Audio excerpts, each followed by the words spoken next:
How to fix Dism.exe error 1392 on Windows. 1. Run chkdsk as admin. Command, chkdsk/f drive letter here. 2.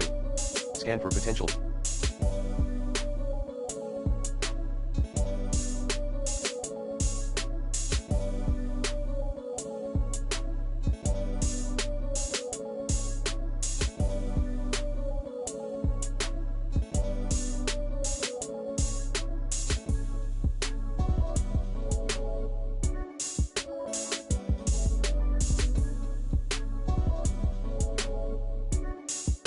Virus using the recommended Avast Internet Security in this video guide. 3. Run SFC scan. 4. Update Windows 11 10s. 5. Perform system restore. 6. Reset PC.